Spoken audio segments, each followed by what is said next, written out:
Untuk mengetahui informasi terkini penyerahan memorandum di Kementerian Pertahanan dan juga Sertijab Kementerian Koordinator Bidang Politik dan Keamanan yang dilakukan hari ini, kita langsung bergabung dengan dua jurnalis Kompas TV, Renata Panggalo dan Dian Silitonga. Kita ke Kementerian Pertahanan terlebih dahulu. Selamat siang Renata, pukul berapa terkini penyerahan memorandum Menteri Pertahanan akan dilakukan dan apa program prioritas yang akan difokuskan oleh Menhan Syafri Samsudin?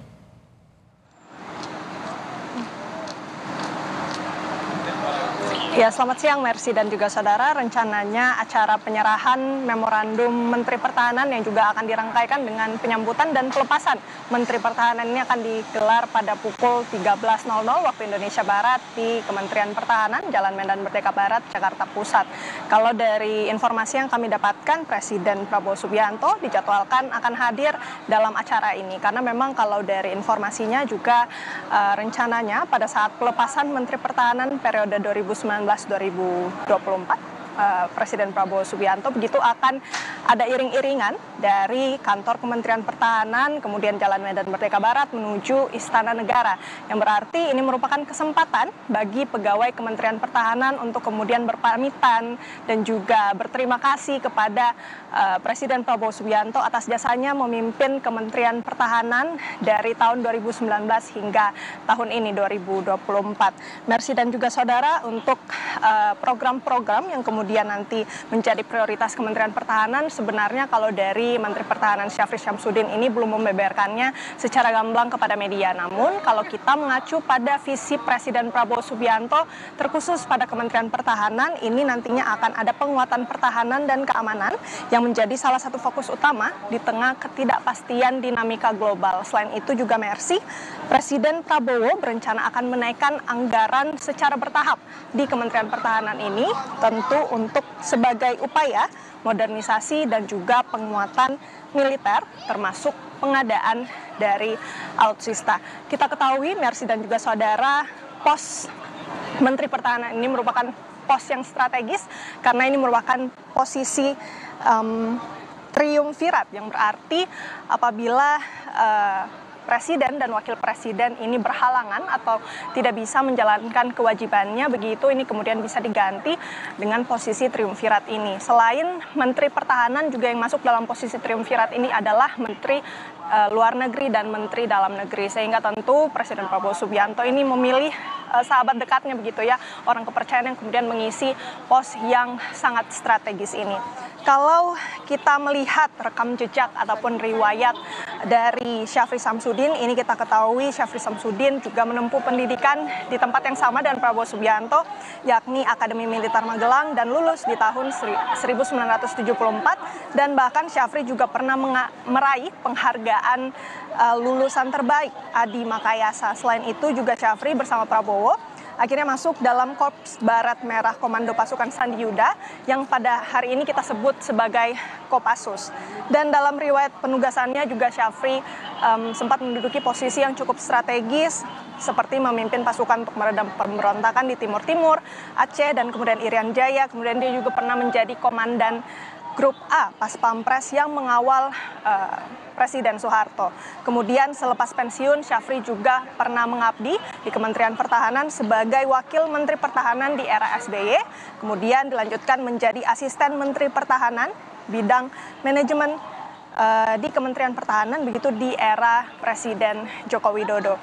Jadi Mercy dan juga saudara, Syafri Samsudin ini tentu sudah tidak asing begitu ya dengan Kementerian Pertahanan, dan tentu kita harapkan juga prosesi penyerahan memorandum Menteri Pertahanan ini bisa berjalan lancar. Acara ini dijadwalkan pada pukul 13 siang. Kita tunggu bersama-sama bagaimana dinamika dari acara ini, termasuk juga dengan iring-iringan Prabowo Subianto, Presiden yang kemudian nanti akan diantarkan dari Jalan Medan Merdeka Barat menuju Istana Negara. Mercy. Dari kantor Kementerian Pertahanan kita bergeser ke kantor Kementerian Koordinator Bidang Politik dan Keamanan. Sudah ada jurnalis Kompas TV Dian Silitonga. Dian, apakah Sertijab sudah dimulai? Selain itu, Kemenko Polhukam dipecah menjadi 2 kementerian. Apa saja ruang lingkupnya dan program prioritasnya, Dian? Ya Mercy, kalau kami perhatikan nampaknya acara serah terima jabatan di kantor Kementerian Politik Hukum dan keamanan ini sudah dimulai sekitar pukul 11 siang waktu Indonesia Barat tadi ya, karena memang pertama kami mendapat informasi bahwa acara Sertijab akan diselenggarakan pukul 11 siang, dan yang kedua juga tadi dari pantauan kami memang sebelum pukul 11 siang kami sudah melihat kedatangan dari pejabat terkait, salah satunya adalah Menteri Koordinator Bidang Politik dan Keamanan Budi Gunawan di kantor Kemenko Polhukam. Tapi memang acara Sertijab hari ini dilangsungkan secara tertutup sehingga memang kami wartawan ini tentu saja tidak bisa memantau bagaimana jalannya Sertijab. Tapi yang jelas dalam acara serah terima jabatan ini akan dilakukan dari pejabat Menteri Koordinator yang lama, yakni Hadi Cahyanto, kepada pejabat Menteri Koordinator yang baru, yakni salah satunya adalah Budi Gunawan dan juga Yusril Iza Mahendra. Karena kita tahu dalam kabinet Merah Putih bentukan Prabowo Gibran, beberapa kementerian ini kemudian dipecah, salah satunya adalah juga Kemenko Polhukam yang dipecah menjadi dua Menteri Koordinator, Mercy. Yang pertama adalah Kementerian Koordinator Bidang Politik dan Keamanan yang dijabat oleh Budi Gunawan. Kita tahu Budi Gunawan ini sebelumnya merupakan Kepala Badan Intelijen Negara yang bertugas pada pemerintahan Jokowi Ma'ruf. Jadi memang bukan orang baru. Ini Budi Gunawan juga merupakan wajah lama begitu ya di bidang pemerintahan. Kemudian Kementerian Koordinator Bidang Hukum, HAM dan juga Imigrasi dan Pemasyarakatan ini kemudian dijabat oleh mantan Ketua Umum PBB yakni Yusril Iza Mahendra. Nah, tentu saja karena sudah dipecah menjadi dua, ini tupoksinya akan lebih spesifik masing-masing kementerian. Kalau di Menteri Koordinator Bidang Politik dan Keamanan ini nanti akan fokus mengkoordinasikan kementerian atau lembaga yang menyangkut persoalan keamanan dalam negeri dan juga persoalan keamanan luar negeri, kemudian juga reformasi birokrasi, serta permasalahan komunikasi dan juga persoalan digital. Sehingga Kemenko Polkam ini nantinya akan membidangi Kementerian Dalam Negeri, kemudian Kementerian Luar Negeri, Kementerian Komunikasi dan Digital, Kementerian Pendayagunaan Aparatur Negara, dan Reformasi Birokrasi, Kejaksaan Agung, TNI, dan Polri. Sementara untuk Kementerian Koordinator Hukum, HAM, Imigrasi, dan Pemasyarakatan ini tentu nanti akan lebih fokus pada pengembangan dan juga penegakan hukum yang tentu terpisah dari urusan politik dan juga keamanan. Nah, terkait dengan apa saja nanti program-program prioritas yang akan dilakukan oleh dua kementerian koordinator terkait, ini akan kita tunggu bersama pernyataannya tentu dari Menteri Koordinator baik Budi Gunawan maupun juga Yusril Iza Mahendra. Karena memang sebelumnya belum disampaikan kepada publik apa saja nanti yang akan dilakukan dalam masa pemerintahan 5 tahun ke depan. Itu akan kita dengarkan bersama mungkin setelah Sertijab, apalagi informasinya besok ini akan diselenggarakan rapat kabinet perdana untuk seluruh